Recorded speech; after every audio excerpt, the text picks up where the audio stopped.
Hey, welcome back to another module of our free wholesaling course brought to you by disruptorsyou.com.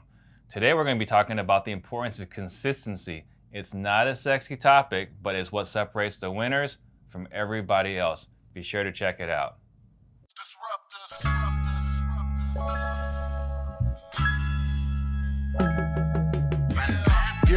See, we real estate disruptors. If you're watching the show, then you know one of our consistent messages is really about consistency. Everyone's always talking. Every guru is always talking about massive action, massive action, massive action. And that's great, possibly they're trying to push a product, but really what wins in the end, what separates the champions from everybody else is consistency. If you're talking about Kobe Bryant, you're talking about Michael Jordan, you're talking about Peyton Manning, Tom Brady, they're doing the same thing every single day, right? It's not the funnest thing in the world, but consistency wins. I want you guys to look at this from when you're going to the gym. If you go and work out once a month and you crush it, you spend 10 hours in the gym, are you gonna look as good as if you went 5 days a week, 7 days a week, just spending 10, 15 minutes? And you know this, right? Or if you're trying to lose weight, do you just say, all right, this Saturday, I am gonna eat my broccoli? No, it's gotta be an everyday thing. You gotta eat your broccolis, you gotta eat your veggies every single day. And it sucks, I get it. I don't love doing what I do, but I love the results, right? So you guys see it, I work out every Monday, Wednesday, Friday. I'm running sprints. I'm 41, I'm old, I should not be running sprints, but I do it. Do I enjoy rolling out of bed? Not at all. Do I enjoy the results? Yes. I don't eat carbs. You know how much of a sacrifice that is? If you see my stomach, I love to eat, love the taste of good food, but I sacrifice it again. Why?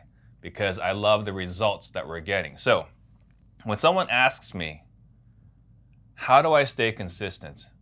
How do I keep moving on when I don't want to? My answer to them is generally the same. The pain you suffer today is not big enough to stop you from your habits or to keep you moving forward on the good habits that you know you want to have. Either your boss doesn't suck enough, your wage is not painful enough, your bank balance isn't low enough. And that might be kind of harsh.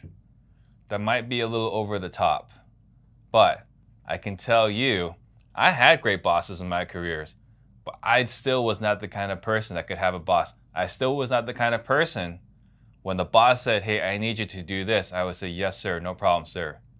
That wasn't me, right? The income, I had an incredible job when I left Intel. I was making $85,000 a year at 27 years old, working 25, 30 hours a week, coming and going as I please, taking naps every day at lunch. Had a pretty good life. But when they tell me, Steve, you are worth $85,000 and that's it, no matter how hard you work, I couldn't take that.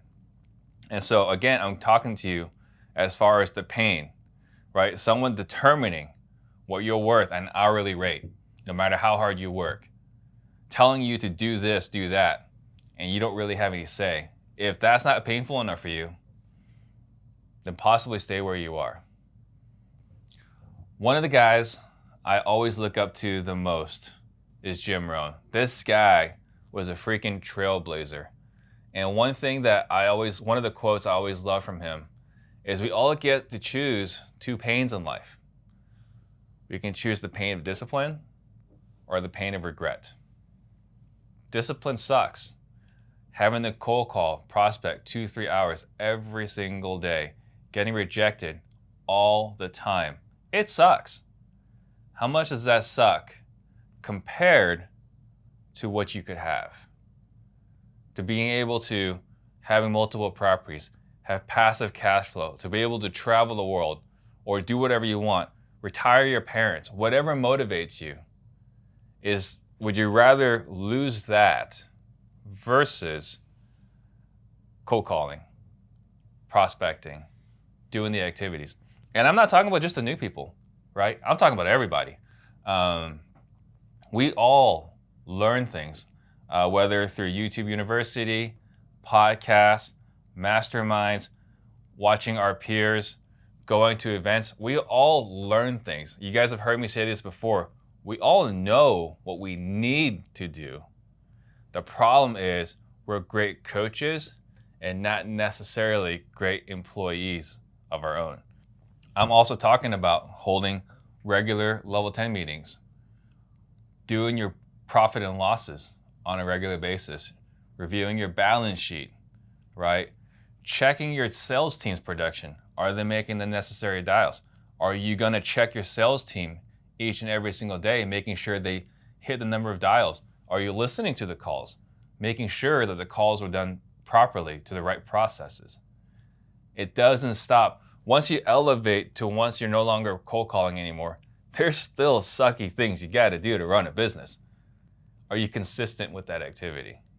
So this is a long way to answer the question about how do you stay consistent, but I want you guys to look at a couple different things. Again, exercising, diet. You can see it clear as day that if you're not consistent with your food, not consistent with your exercise, the results are right there. And the same is exactly the same, holds true exactly the same when it comes to prospecting or being consistent with the required activities to running your business. So I'm in a mastermind, right? You guys are familiar with Collective Genius. And in the last event, I took second place for best presentation, which means I did not get a belt. And I was kind of bummed about that. But who did I lose to? I lost to the guy who preached consistency on training his sales team. His number one activity is listening and training to his salespeople every single day, 40 minutes every single day. Terry Thayer was in this studio just a few weeks ago. He works 5 hours a week. That's 1 hour every single day. What's his one activity? Training his salespeople. So you know what to do. You know what to do. Are you consistent in your activities to help you achieve the results that you desire? Another part of consistency, we talked about the pain and regret, pain and discipline. There's also overcoming adversity, because there are times where you just don't want to do it. You're just not in the mood, right? You just, I can put it off until tomorrow. It's just too difficult today. And so I want you to look at this. This past weekend, we had our workshop, and I'm incredibly grateful at how the feedback came out from the workshop. But I was also grateful that a lot of people were able to make it, because there was legitimate concern about whether the people that are coming in from Texas were able to make it, because they just had that crazy freeze. And so we had 5 or 6 attendees that came from Texas, and they were all able to make it, thankfully. But one thing was consistent when we were talking to all of them. When they came, it wasn't like everything was fine back home. Multiple people had pipes burst. They didn't have electricity, right? They had urgency. They had important matters. It would have been perfectly fine for them to make an excuse. Like, you know what? Things are really hard. I shouldn't go. What did they do? They persevered. They went and did what they believed would help them move their business forward. So this goes back. When you're thinking about, I don't want to pick up the phone right now, or I don't want to go door knocking, or I don't want to go train my team, are you willing to do what is needed to be done so that you can go get the results that you want? I can't remember who says this, but it's a quote that I love, and it's, do what others won't so that you can live like others don't. Think about that when you're thinking about consistency.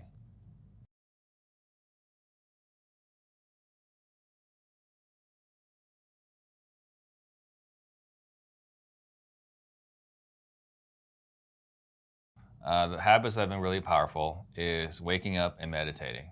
Spending 10 minutes just thinking about why you're here, why you're trying to do what you're trying to do. Why are you pushing yourself when you could just rest and relax? So why are you pushing yourself? I think it's very clear. It's important to be clear on why you're doing that. After that, it's affirmations.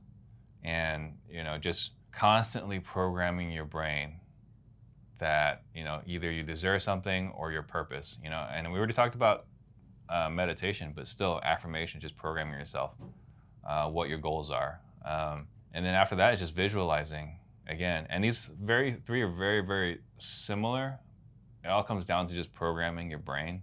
But our brain is our most powerful tool. And if we're not programming our brain with the right direction, you got the reticular activating system, which is like, if you were going to go buy a red Corvette, for example, right now you would see red Corvettes everywhere. Your brain just actively finds things that it's thinking about. So you're talking about how I'm going to be buying all these rental properties. Your brain will start seeing rental property opportunities. And so it's really important that you're programming your brain. After that, this is exercise, which I do 3 days a week. We run sprints Monday, Wednesday, Friday. And then reading is, I think, also really important. And you've heard this expression, you're the average of the 5 people you spend the most time with. The cool thing about reading is you get to be in the mind of someone that's ultra successful. They're not sharing things that are theoretical. They're sharing things that have worked. And so you get to pick up nuggets from someone that's brilliant, that's done it. And then the last thing is just scribing, and this is journaling. And I would say of all of those habits, that's probably my least consistent. But I think journaling has been powerful when I've done it. And the questions I ask myself when I'm journaling is, what are the challenges that I had last week? How was I responsible for that outcome? What one thing can I do today that will make everything else easier? And so you just have a handful of questions that you ask yourself, and when you write it down, again, it just makes everything easier. And those questions are meant to not program your brain, but to get you to pull from your subconscious what you need to do consciously.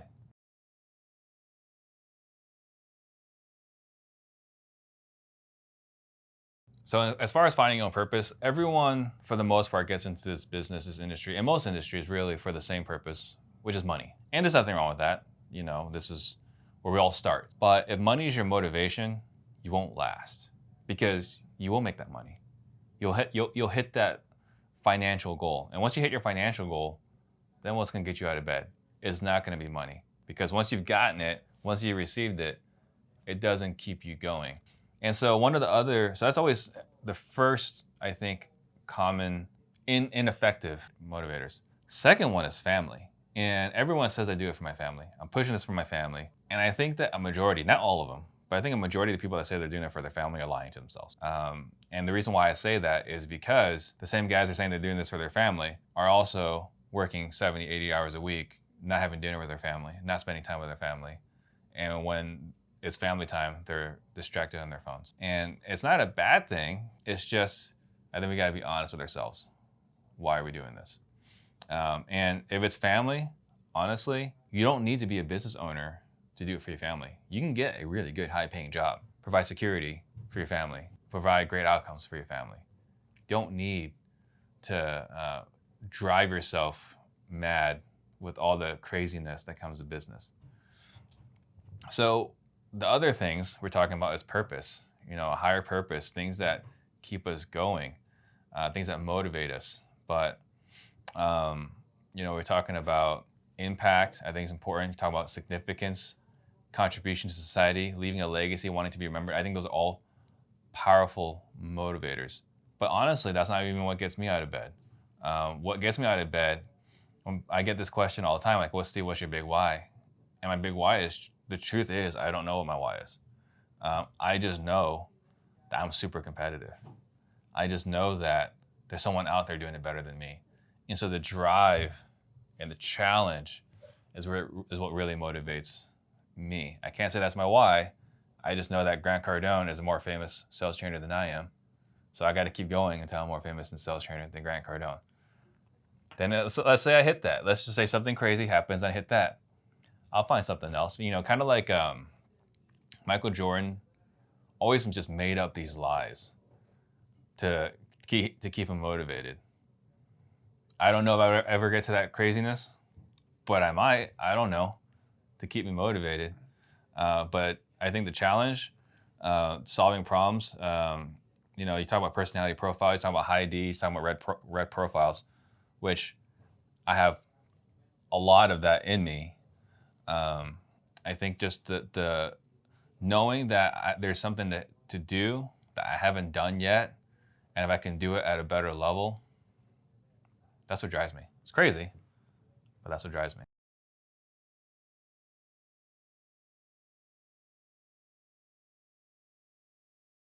One thing you can do to get clarity on your purpose really is to find your one thing. Gary Keller's talked about it, the one thing, and I think that goes back to purpose, which we just touched on a moment ago. And my purpose, my mission is create 100 millionaires, and we're very clear on that. I guess I would say a couple of months ago we weren't so clear because I've got our podcast and our mentorship and all these other things to create the millionaires. But what a consultant came in, Gary Harper came in and helped me understand was actually that's been our mission, not just in Disruptors, but also in Max Cash Offers, also in Stunning Homes Realty. All my companies have been to create more millionaires. And why we're doing this, or the wholesaling course, our free wholesaling course, is to create more millionaires. So I think it's absolutely critical to be very clear on what you're trying to do, because now we have a litmus test. Anytime someone says, like, hey, we should do this, the question we go back to is, well, will this help us create more millionaires or not? Because if it doesn't help us create more millionaires, then why are we doing it? So I think it's absolutely critical that we have a litmus test, something that we're focused very well on to help us filter our decision-making process. And yeah, if you're trying to do 5 different things, I mean, there's that, what is it, like if you're trying to hunt 2 rabbits, you get none, right? You can't be everywhere trying to do too many things. And man, we see this so many times with younger entrepreneurs, and that was me, was trying to do all these different things at the same time, and you can't. I wish we could, right? I wish we had the resources, the bandwidth to do it all. But the truth is you can only do 1, 2, maybe 3 things really well, and everything else you just need a lot of support and a lot of help. So I think, yeah, just having that clarity of purpose, of vision, will help you get to where you want to go. And this might sound contradictory to what I said just a moment ago, like what's my why, what gets me out of bed? Creating more millionaires isn't what gets me out of bed. I know we're gonna do that, right? So for me, just wanting to be the best version of me is what gets me out of bed. But as far as all our decisions, everything, our thought process is to create more millionaires. And we're very, very clear on that. Trying to think of some other, examples. You got, you got Elon Musk. Everything he's done so he can do his SpaceX, right? The Tesla was just a stepping stone so he can build his rocket company. Pixar, that one of the really cool things is they make 1 movie per year, and they pour all their resources to make 1 movie per year, not 150 like all these other studios. 1 movie per year. What happens every year? It's the best movie, one of the best movies of the year. So yeah, I think if you're very clear on what you want to do, you'll be so good at it, people will talk about you.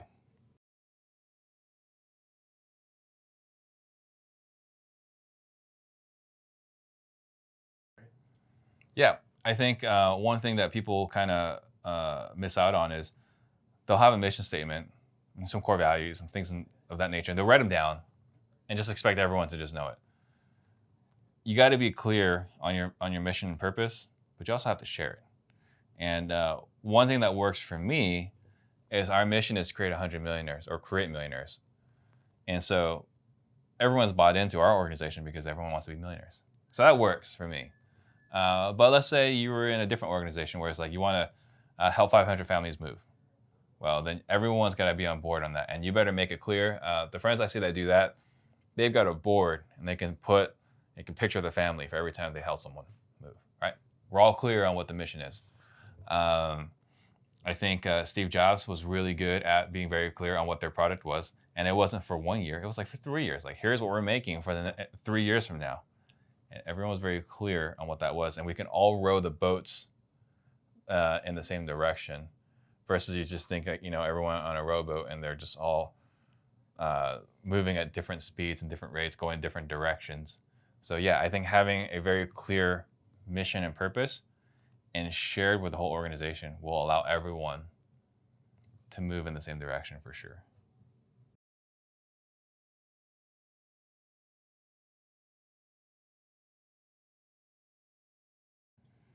Yeah, I think sharing our journey, it could maybe sometimes appear braggadocious, but I think that there's a couple of things that happen here.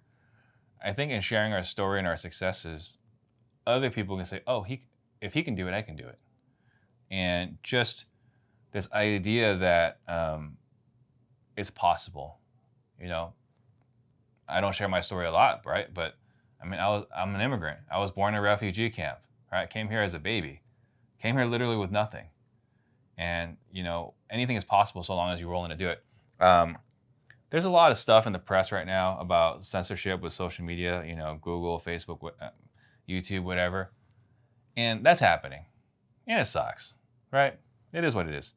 But one thing that they don't talk about, I don't hear anyone talking about, is the awesomeness of social media, is that we get to teach entrepreneurship. Things they don't teach in high school, things they don't teach in college. I'm talking about profit and loss, balance sheets. I'm talking about sales skills, management, leadership, how to run a business. I get to talk about this on social media, and I get to reach someone who's 16 years old, working in his, he's got a bedroom in his mom's house, and he's got to decide, does he want to go to college or not? That's kind of, he's at that stage in his mind. And he gets to see this world of opportunity that was not available to us when we were growing up. When I was 16, it was get good grades so you can go to a good college. And I went to ASU instead. But then after that, it was go to ASU, get good grades so you can get a good job. And so that's always been the mindset. And we all have this, we've all been programmed since we were kids that you had to do good in school, get a good job, work forever, retire, and then live a good life. What we get to show with our message is that you don't have to wait until you're 55 to travel the world. You can start a business now that feeds you, takes care of you, and you can live the life that you want to live. And you get to be an entrepreneur. You don't have to go to college. You don't have to have a boss. And I think that's a really cool message that we get to share. So when we share freely, because how awesome is it that I get to share our story, our journey. And the coolest thing, this doesn't happen as much as I would like anymore. It still happens, and every time it happens, it's really cool. And it's like, hey, I took this step, I accomplished this because I got to watch your podcast, because I heard you say this on stage, I saw you do this. Man, it's the most fulfilling. Of everything I do, that is the most fulfilling. Hearing that I was able to help somebody accomplish something.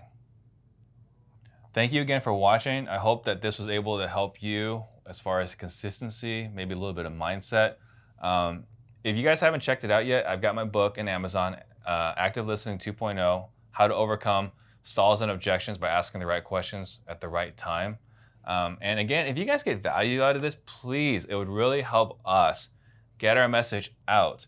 If you tag a friend, share this episode, subscribe, give YouTube all the signals that it needs so that it will push our content above some of the other, things that are out there.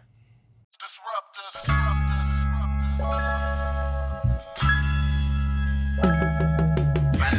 Yeah, see, we real estate disruptors.